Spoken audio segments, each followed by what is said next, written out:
Kami senang bekerja, memberitakan Injil, pergi mengabarkan Injil ke kota, gunung, dan lembah, bekerja dengan sekuat tenaga, sampai dunia penuh dengan Roh, tentangnya yang mulia yang menderita, agar manusia dibenarkan.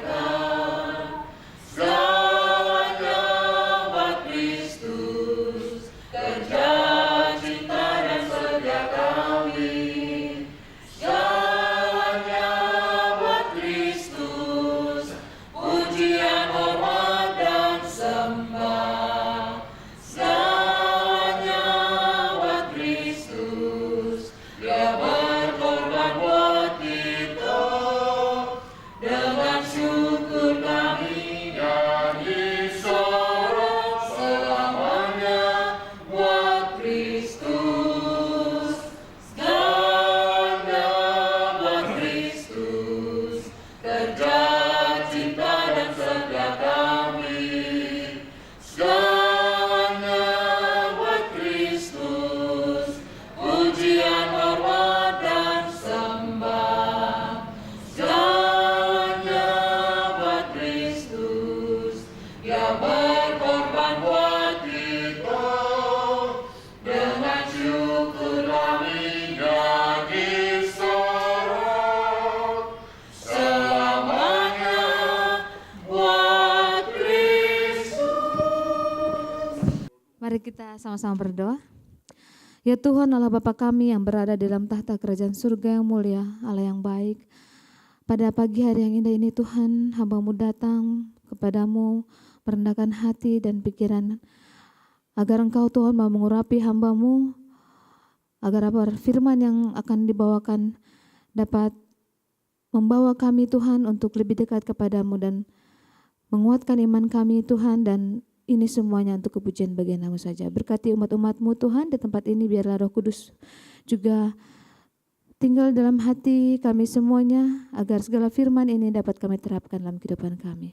Terima kasih Tuhan untuk mendengar dalam jawab doa ini, karena kami berdoa hanya di dalam nama anak-Mu Yesus Kristus, Juru Selamat dan Penebus kami dari dosa. Amin. Terima kasih. Pagi ini kerinduan segala zaman bab 78, pasal 78. Sebelum kita mengulasnya dari buku Kerinduan Segala Zaman, saya ingin membacakan dari Alkitab supaya kita memiliki gambaran tentang apa yang akan kita bahas dari bab 78 ini. Saya akan mengajak kita semua untuk membuka Lukas 23 ayat 26 sampai 46. Ada yang bawa Alkitab? Kalau tidak ada, saya akan bacakan. Yesus dibawa untuk disalibkan. Ketika mereka membawa Yesus, mereka menahan seorang yang bernama Simon dari Kirene, yang baru datang dan dari luar kota. Lalu diletakkan salib itu di atas bahunya ya, supaya dipikulnya sambil mengikuti Yesus. Sejumlah besar orang mengikuti dia, di antaranya banyak perempuan yang menangisi dan meratapi dia.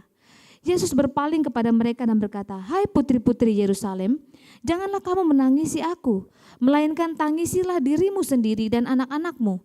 Sebab lihat, akan tiba masanya orang berkata, berbahagialah perempuan mandul dan yang rahimnya tidak pernah melahirkan, dan yang susunya tidak pernah menyusui.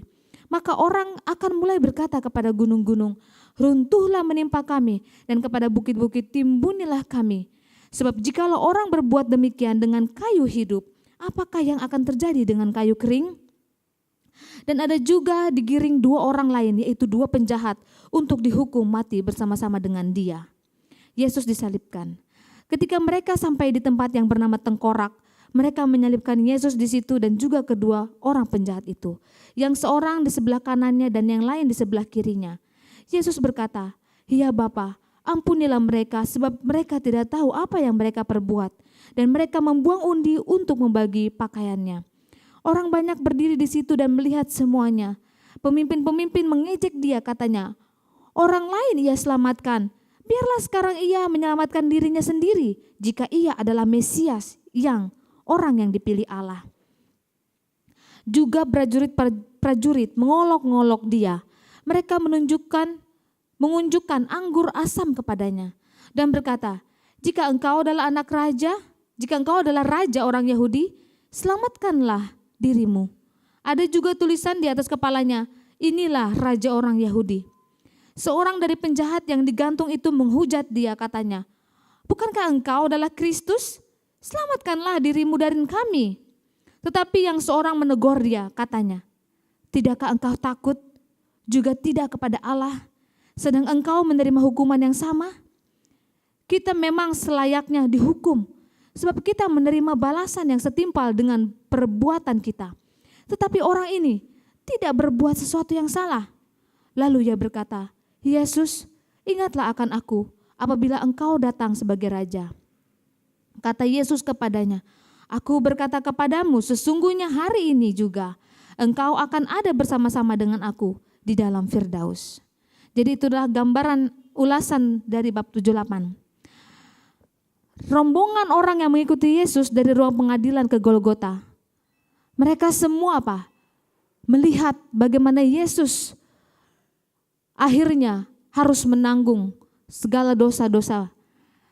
Mereka melihat ketika Yesus ada di pintu gerbang halaman Pilatus, salib yang telah disediakan bagi Barabas akhirnya apa? Diletakkan di atas bahunya yang hancur dan berdarah. Saudara-saudara, ia telah menanggung kesengsaraan pengkhianatan itu dan telah melihat murid-muridnya meninggalkan dia dan melarikan diri. Ia telah dibawa kepada Hanas, bayangkan, ia dibawa kepada Hanas, kemudian kepada Kayafas, lalu kepada Pilatus. Dari Pilatus ia dikirim kepada Herodes, lalu dikirim lagi kepada Pilatus. Itulah yang dialami Yesus. Dari hinaan kepada hinaan yang baru. Dari ejekan kepada ejekan. 2 kali disiksa dengan cemeti. Sepanjang malam itulah yang terjadi peristiwa demi peristiwa yang bersifat menguji jiwa manusia sedapat-dapatnya. Namun pada saat itu Kristus tidak gagal. Ini adalah suatu dorongan ataupun suatu motivasi ya bagi kita. Bagaimana seorang Yesus yang memang pada saat di dunia ini adalah seorang manusia 100%. Tapi ketika dia dihadapkan kepada apa? Suatu hinaan, ejekan, dia tidak gagal. Kenapa dia tidak gagal kita bilang? Karena apa? Dia tidak mengucapkan perkataan sedikit pun yang apa? Mengeluh. Kristus tidak gagal, ia tidak mengucapkan perkataan kalau tidak cenderung memuliakan Allah. Saudara-saudara, seringkali kita kalau dalam keadaan terguncang, dalam kesusahan, kadang-kadang kita mengucapkan apa? Kalimat yang apa? Tidak memuliakan Allah. Ya. Tapi di sini dikatakan dia tidak mengucapkan perkataan kalau tidak cenderung memuliakan Allah. Ini adalah peringatan buat kita. Ingat, apabila kita ingin mengucapkan sesuatu, kalau itu tidak memuliakan Allah, biarlah kita apa? Berdiam diri. Pada saat itu, ketika cobaan yang sangat berat,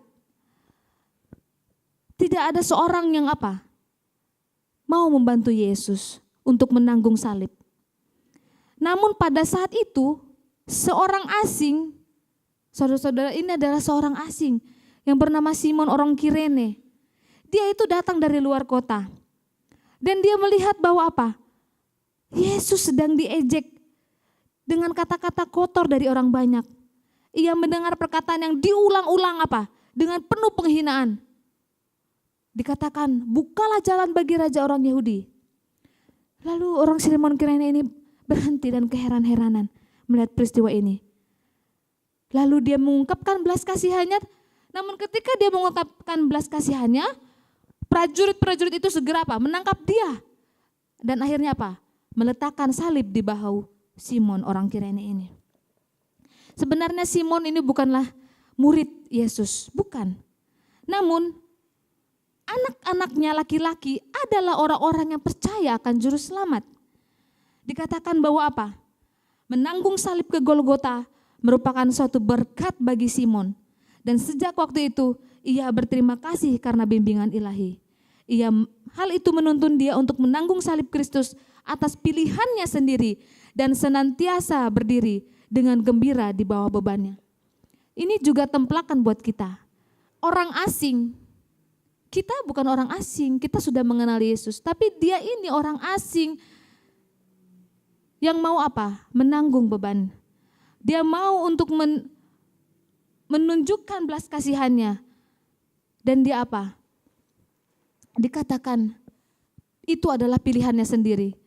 Tidak pernah dipaksa-paksa. Ayo kamu yang menanggung beban Yesus, tidak. Tapi dikatakan memang dia ditangkap, tapi itu atas apa? Pilihannya sendiri.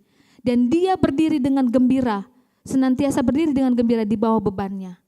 Biarlah kita juga ya, karena kita mengenal Yesus.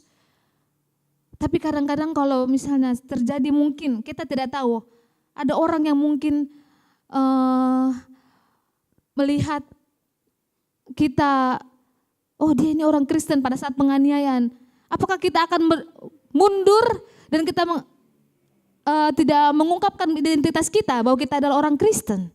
Ya, bisa saja kita jadi mundur dan kita takut dianiaya. Tapi ini orang asing ini dia tidak takut. Dia justru menunjukkan belas kasihannya. Dan dia mengungkapkan hal itu langsung dengan tindakannya. Berbeda dengan orang-orangnya, mereka takut, orang-orang yang di sana yang mengenal Yesus, yang tahu akan perbuatan-perbuatan kebaikan Yesus. Mereka justru apa? Takut karena tidak bisa mengadakan Paskah katanya.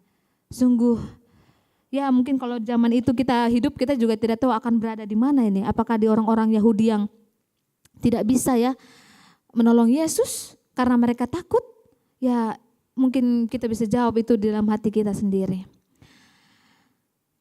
Di dalam Kerinduan Segala Zaman dikatakan ada wanita-wanita ya yang melihat kepada Yesus dengan kasihan. Namun ketika Yesus melihat wanita-wanita atau perempuan-perempuan itu, meskipun dengan penuh penderitaan, sementara menanggung dosa-dosa dunia, Yesus itu tidak bersikap acuh tak acuh terhadap pernyataan kesedihan. Ia memandang kepada wanita-wanita ini dengan belas kasihan. Namun wanita-wanita ini bukanlah orang-orang yang percaya kepadanya. Ia mengetahui bahwa mereka tidak meratapi dia sebagai seorang yang diutus dari Allah, melainkan digerakkan oleh perasaan belas kasihan manusia. Namun Yesus tidak meremehkan simpati mereka, tetapi justru menggugah dalam hatinya suatu simpati yang lebih dalam bagi mereka. Apa yang dikatakan oleh Yesus kepada perempuan-perempuan itu? Hai anak perempuan Yerusalem, katanya, janganlah kamu menangisi aku, melainkan tangisilah dirimu dan anak-anakmu sendiri. Karena apa? Yesus memandang jauh ke depan bahwa akan ada peristiwa kebinasaan Yerusalem. Banyak dari mereka yang apa? Menangis. Karena apa? Mereka binasa. Begitu juga dengan anak-anak mereka. Dikatakan di sini kayu hidup, yaitu Yesus melambangkan dirinya sendiri ya. Dikatakan apakah yang akan terjadi dengan kayu kering, dengan kayu hidup? Yesus melambangkan dirinya sendiri, penebus yang tidak bersalah. Allah membiarkan kemarahannya terhadap pelanggaran menimpa anaknya yang kekasih.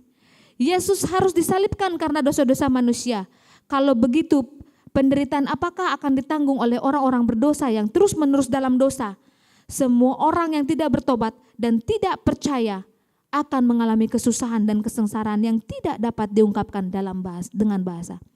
Jadi kalau ada pertanyaan, mengapa Yesus memberikan suatu kalimat dikatakan, sebab jikalau orang berbuat demikian dengan kayu hidup, apakah yang akan terjadi dengan kayu kering? Ya itulah yang dikatakan oleh Ellen G. White. Kayu hidup adalah Yesus sendiri. kayu hidup itu sendiri mengalami kesusahan yang sangat dalam. Sangat susah. Apalagi apa? Kita, yaitu kayu kering yang diibaratkan dengan kayu kering. Maka apa? Semua orang yang tidak bertobat dan tidak percaya akan mengalami kesusahan dan kesengsaraan yang tidak bisa diungkapkan dengan bahasa. Ibu Yesus juga ada pada saat itu. Di saat Yesus hampir disalibkan di saat itu. Ibu Yesus yang dipapa oleh Yohanes, murid yang kekasih, telah mengikuti langkah anaknya ke Golgota. Ia telah melihat dia pingsan di bawah beban salib dan rindu menopang kepalanya yang luka dan membasuh dahi yang pernah membantalkan dadanya. Tetapi Ibu Yesus tidak diperkenankan. Dengan murid-murid ia masih mendambakan harapan bahwa Yesus akan menunjukkan kuasanya dan melepaskan dirinya dari musuh-musuhnya. Sekali lagi hatinya hancur ketika ia teringat akan kata-kata yang dalamnya ia telah meramalkan peristiwa yang justru sedang terjadi pada saat itu. Dikatakan sebenarnya ia telah meramalkan peristiwa yang justru sedang terjadi pada saat ini. Sementara pencuri-pencuri diikatkan pada salib, ia melihat dengan kegelisahan yang pedih. Apakah ia yang telah menghidupkan orang mati membiarkan dirinya disalibkan? Apakah anak Allah mau membiarkan dirinya dibunuh sekejam itu? Haruskah ia meninggalkan imannya bahwa Yesus adalah Mesias? Haruskah ia menyaksikan kehinaannya dan kesusahannya tanpa kesempatan untuk melayani dia di dalam kesedihannya? Ia melihat tangannya terentang di atas salib, palu dan paku di bawah. Dan ketika paku itu dimasukkan dan menembusi daging yang lembut, murid-murid yang sangat sedih itu menjauhkan Ibu Yesus yang sedang pingsan itu dari pemandangan yang kejam itu. Sedih sekali ya mendengarnya. Seorang ibu kalau melihat anaknya sakit, dia pasti akan sedih. Apalagi ini Ibu Yesus, dia melihat anaknya yang dia kasihi disalibkan. Palu dan paku sudah menembusi dagingnya yang lembut. Murid-murid pada saat itu sangat sedih dan ia pun menjauhkan Ibu Yesus yang sedang pingsan. Itulah perasaan seorang ibu ya. Bagaimana sangat sedihnya perasaan Maria pada saat itu. Dia tidak bisa menolong anaknya. Seorang ibu pasti ingin menolong anaknya, tapi dia tidak bisa lakukan itu. Dia melihat dan dia pingsan. Akhirnya murid-murid membawa Ibu Yesus untuk menjauh dari pemandangan itu. Saudara-saudaraku, pada saat disalibkan, Juru Selamat tidak bersungut. Wajahnya tetap tenang. Tetapi titik peluh yang besar-besar ada di dahinya. Tidak ada tangan yang berbelas kasihan menyapu embun kematian dari wajahnya. Tidak ada perkataan simpati dan kesetiaan yang tidak berubah-ubah menyokong hati manusianya. Sementara serdadu-serdadu melakukan pekerjaan mereka yang menakutkan, apa yang dilakukan oleh Yesus? Dia berdoa untuk musuh-musuhnya. Ya Bapa, ampunilah kiranya mereka itu, karena mereka tidak tahu apa yang mereka lakukan. Ingatannya pada saat itu beralih pada penderitaannya sendiri kepada dosa para penganiayanya, serta pembalasan yang mengerikan yang akan menjadi bagian mereka. Tidak ada kutuk dimintakan ke atas serdadu-serdadu yang sedang memperlakukan dia dengan sangat kasarnya. Tidak ada pembalasan dendam diminta ke atas para imam dan penghulu yang merasa senang melaksanakan niat mereka. Kristus menaruh belas kasihan kepada mereka dalam kebodohan dan kesalahan mereka. Ia hanya mengucapkan perlahan-lahan suatu permohonan untuk keampunan mereka. Karena tidak diketahuinya apa yang diperbuatnya. Saudara-saudara, sanggupkah kita melakukan apa yang seperti Yesus lakukan?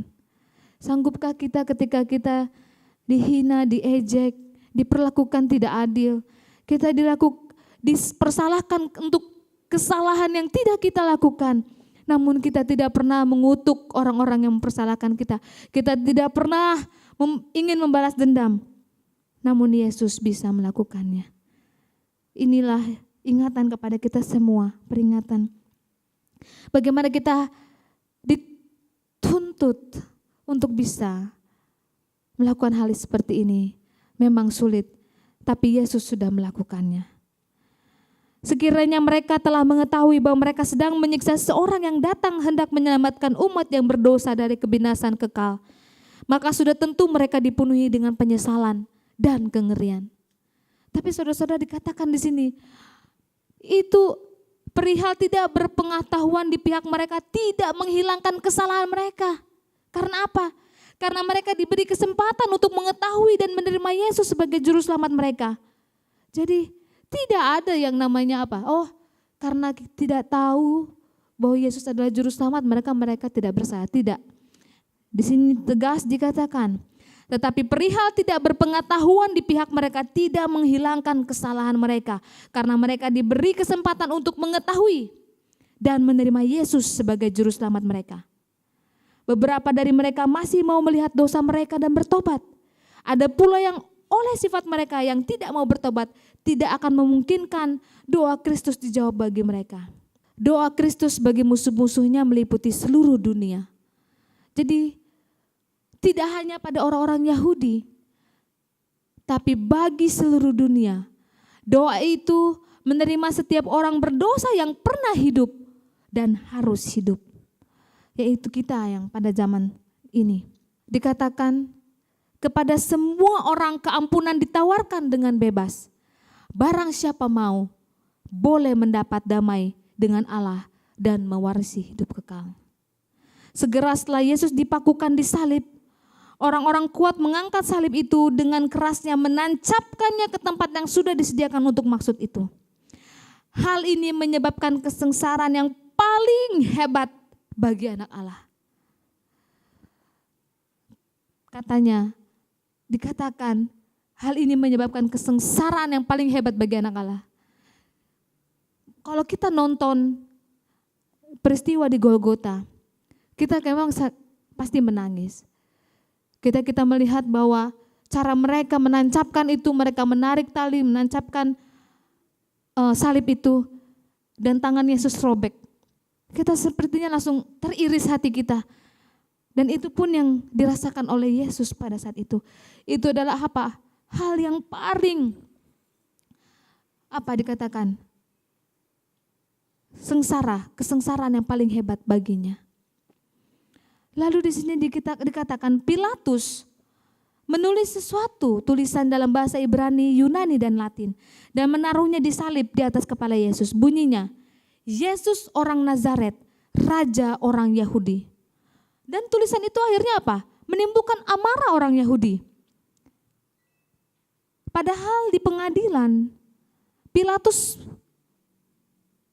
orang-orang itu mengatakan, salibkan dia, kami tidak mempunyai raja selain daripada Kaisar. Namun apa yang dilakukan oleh Pilatus? Pilatus menulis bahwa dia benar-benar adalah Yesus orang Nazaret, Raja orang Yahudi. Dikatakan Pilatus marah kepada dirinya sendiri karena kelemahannya yang terdahulu. Dan dengan kesesungguhannya dihina-hinakannya para imam dan penghulu yang dengki dan licik itu. Ia menjawab dengan sikap dingin akan mereka yang tidak setuju dengan apa yang ditulis Pilatus. Apa yang dikatakan Pilatus? Apa yang kutulis tetap tertulis. Karena apa? Pilatus sendiri meyakini dirinya bahwa Yesus ini tidak bersalah dan dia adalah orang yang benar. Namun oleh karena orang-orang itu, Pilatus kalah. Tapi dikatakan di sini dia tidak mau kalah lagi. Dia tidak mau mengulangi kelemahannya yang terdahulu.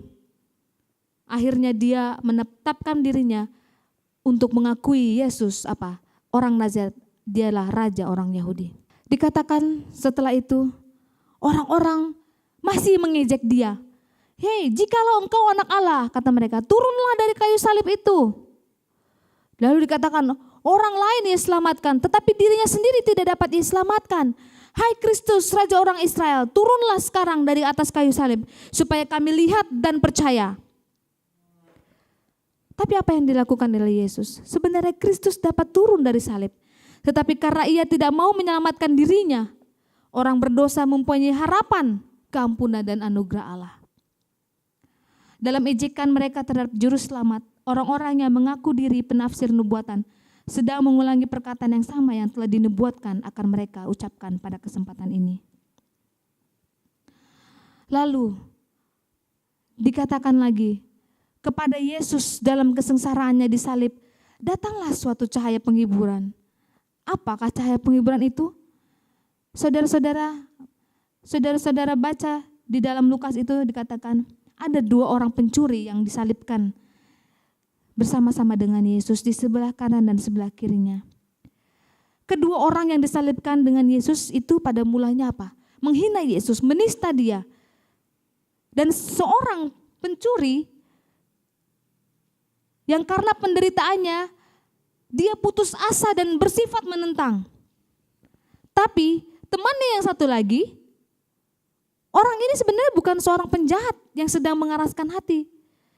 Sebenarnya ia telah disesatkan oleh pergaulan yang jahat, tapi ia kurang bersalah daripada kebanyakan orang yang berdiri di samping salib dalam keadaan menghina juru selamat. Orang yang di samping salib Yesus yang satu lagi itu, ia telah melihat dan mendengar Yesus dan telah diyakinkan oleh ajarannya. Tapi sayangnya ia itu disesatkan dari Yesus oleh karena apa? Imam-imam dan penghulu-penghulu. Namun dalam usahanya hendak mematikan keyakinannya, ia telah tenggelam lebih dalam dan lebih dalam ke dalam dosa sampai ia ditahan, diadili sebagai seorang penjahat dan dijatuhi hukuman mati di salib.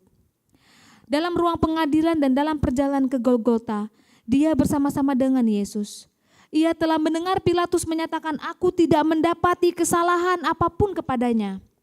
Ia telah memperhatikan pembawaannya yang saleh, serta pengampunannya yang penuh belas kasihan kepada orang yang menyiksa dia. Di salib ia melihat banyak orang yang tekun beragama menjulurkan lidah dengan hinaan dan menertawakan Tuhan Yesus. Ia melihat kepala yang digeleng-gelengkan. Ia mendengar perkataan mempersalahkan yang diucapkan oleh rekan yang bersalah. Bukankah engkau ini Kristus? Selamatkanlah dirimu sendiri serta kami. Di antara orang-orang yang lewat, ia mendengar banyak orang membela Yesus. Ia mendengar mereka mengulangi perkataannya dan menceritakan tentang perbuatannya. Keyakinan kembali kepadanya bahwa inilah Kristus. Sambil berbalik kepada temannya sesama penjahat, berkatalah ia, tidakkah engkau takut juga tidak kepada Allah, sedang engkau menerima hukuman yang sama? Pencuri-pencuri yang sedang mati tidak lagi takut akan sesuatu dari manusia. Tetapi seorang dari mereka mendapat keyakinan bahwa ada Allah yang harus ditakuti. Suatu masa depan yang menyebabkan dia gemetar. Dan sekarang dalam keadaan cemar karena dosa, sejarah hidupnya hampir akan berakhir. Kita memang selayaknya dihukum, ia menyesali. Karena kita menerima balasan yang setimpal dengan perbuatan kita. Tetapi orang ini tidak berbuat sesuatu yang salah. Saudara-saudara, dikatakan bahwa 2 penjahat ini sebenarnya yang mau bertobat ini, dia dulu itu tidak seperti yang orang jahat yang sampingnya katanya. Karena apa?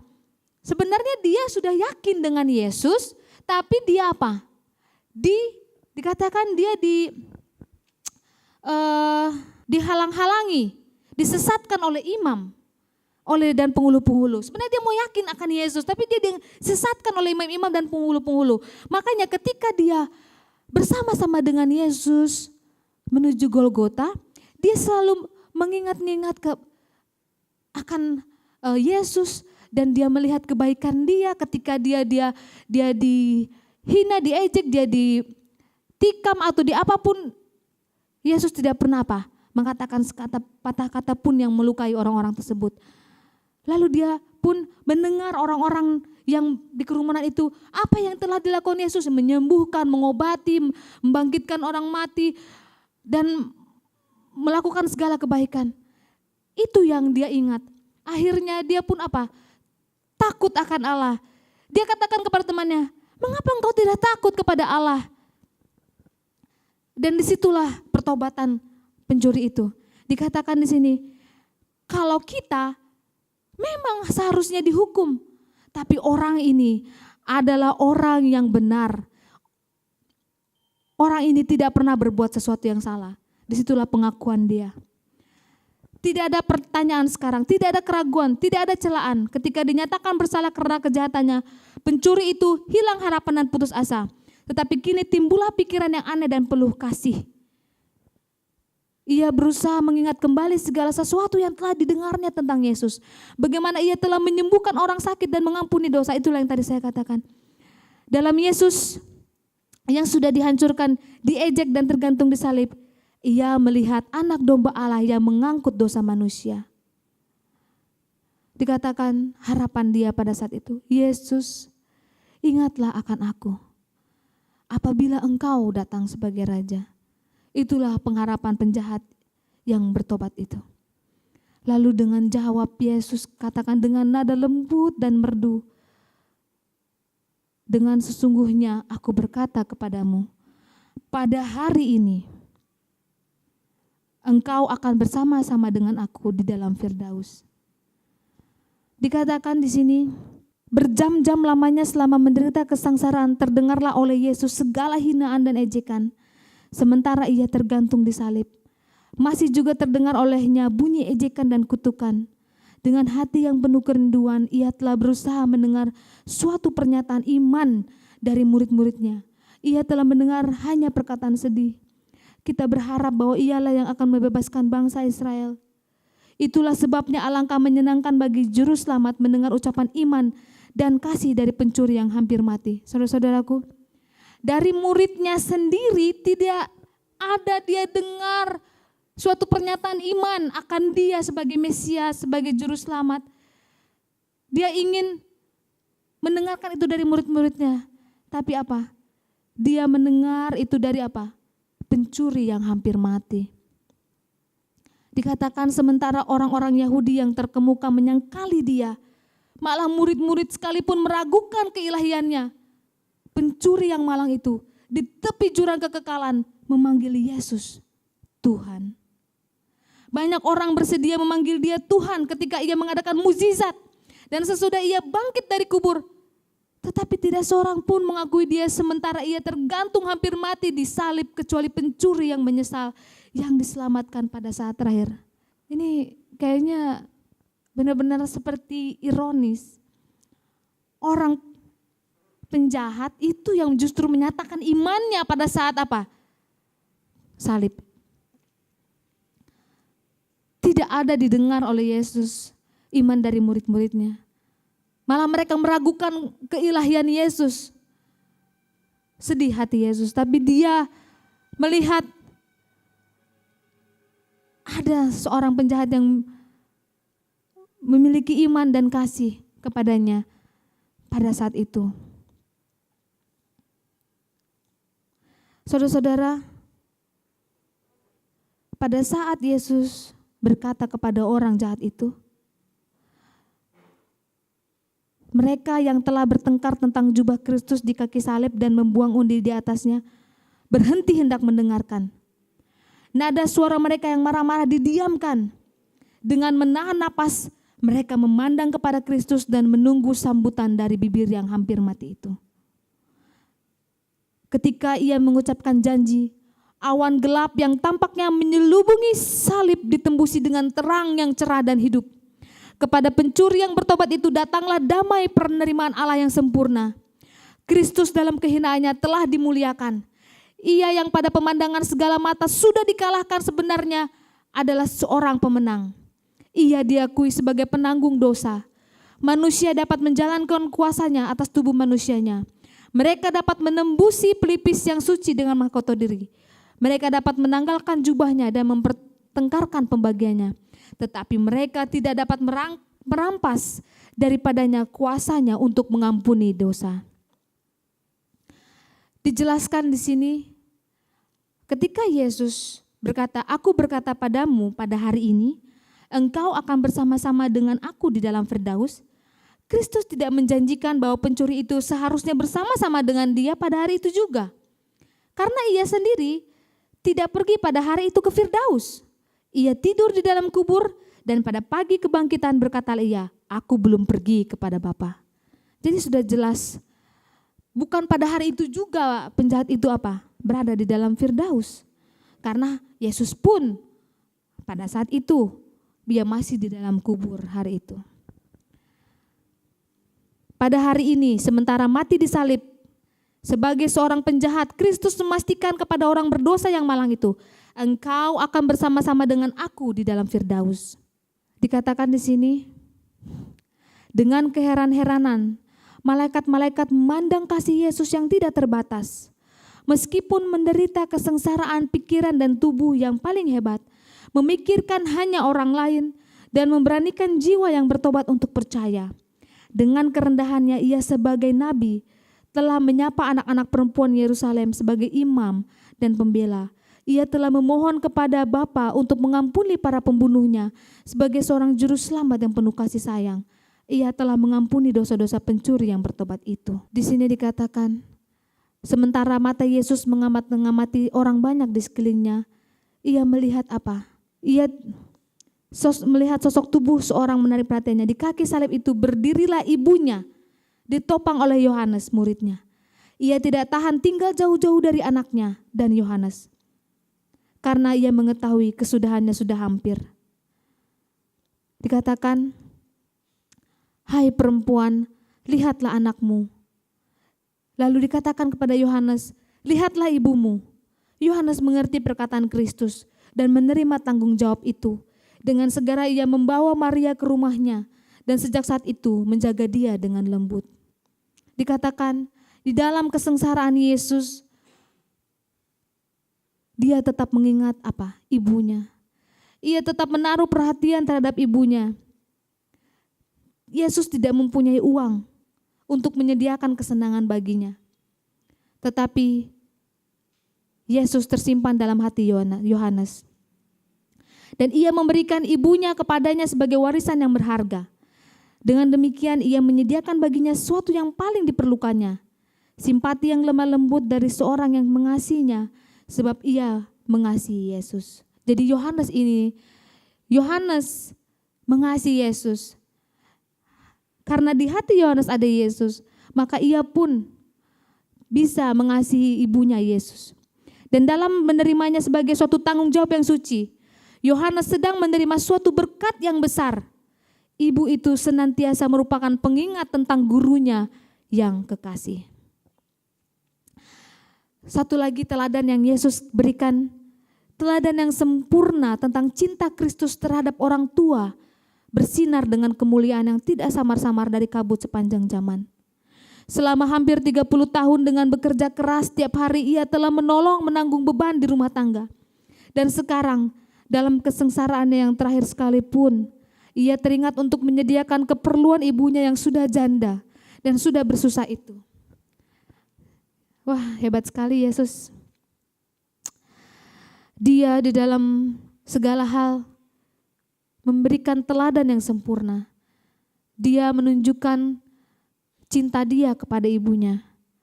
Ya, dia sudah hampir 30 tahun katanya bekerja keras setiap hari untuk menolong, menanggung beban di rumah tangga. Dan sekarang dalam kesengsaraannya yang terakhir sekalipun ia teringat untuk menyediakan keperluan ibunya. Suatu contoh yang baik buat kita semua. Pada pukul 3 kegelapan terangkat dari orang banyak, tetapi masih menyelubungi juru selamat. Itulah lambang kesengsaraan dan kengerian yang menekan hatinya. Tiada mata dapat menembusi kegelapan yang mengelilingi salib itu dan tidak suatu pun dapat menembusi kegelapan yang lebih pekat yang menyelubungi jiwa Kristus yang sedang menderita. Berserulah Yesus dengan suara yang nyaring katanya, Eli, Eli lama sabachthani, Allahku, Allahku, mengapa engkau meninggalkan aku? Ketika kegelapan yang di luar mengelilingi juru selamat, banyak suara berseru. Pembalasan dari surga ada di atasnya. Kilat murka Allah tertuju kepadanya karena ia mengaku dirinya anak Allah. Banyak orang yang percaya kepadanya mendengar seruan putus asa yang diucapkannya. Mereka hilang harapan. Kalau Allah telah meninggalkan Yesus, pada apakah para pengikutnya dapat berharap? Namun dikatakan Orang ini memanggil Elia, kata orang-orang tersebut. Kenapa orang ini memanggil Elia? Baiklah kita lihat apakah Elia datang menyelamatkan dia. Namun dikatakan dalam ketenangan orang-orang yang melihatnya memperhatikan akhir peristiwa yang menakutkan itu. Matahari bersinar, tetapi salib masih dikelilingi dengan kegelapan. Para imam dan penghulu memandang ke arah Yerusalem dan lihatlah, awan tebal telah turun ke kota dan di lembah Yudea. Matahari kebenaran, terang dunia sedang menarik sinarnya dari kota Yerusalem yang tadinya disenangi itu. Kilat murka Allah yang ganas itu ditujukan kepada kota yang terkutuk itu. Tiba-tiba kegelapan terangkatlah dari salib dan dalam nada yang jelas, laksana bunyi nafira yang tampaknya bergema di semesta alam, Yesus berseru, "Sudah selesai. Ya Bapa, ke dalam tanganmu kuserahkan nyawaku."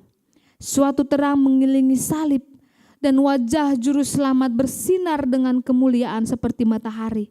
Kemudian ia menundukkan kepalanya ke dadanya dan wafat. Oleh iman, Kristus menjadi pemenang. Pada saat itu terjadi gempa bumi yang hebat. Kekacauan dan kegemparan yang paling hebat terjadi sesudah itu. Di gunung-gunung sekitarnya batu-batu pecah dan terguling berderik-derik ke lembah. Kubur-kubur terbuka dan orang mati keluar dari kubur. Semesta alam tampaknya hancur luluh. Imam-imam, penghulu-penghulu, serdadu-serdadu, orang-orang yang menjalankan hukuman dan orang banyak yang tidak dapat mengeluarkan sepatah kata pun karena ketakutan. Semuanya tersungkur ke tanah. Ketika seruan yang nyaring sudah selesai keluar dari bibir Kristus. Imam-imam sedang mengadakan upacara dalam bait suci. Itulah saatnya korban petang. Anak domba yang melambangkan Kristus telah dibawa untuk disembelih. Imam yang berpakaian jubahnya yang bermakna dan indah itu berdiri dengan pisau terangkat. Sebagaimana halnya dengan Abraham ketika ia hampir akan menyembelih anaknya. Dengan perhatian besar orang banyak melihat. Tetapi bumi bergetar dan bergema karena Tuhan sendiri sudah datang.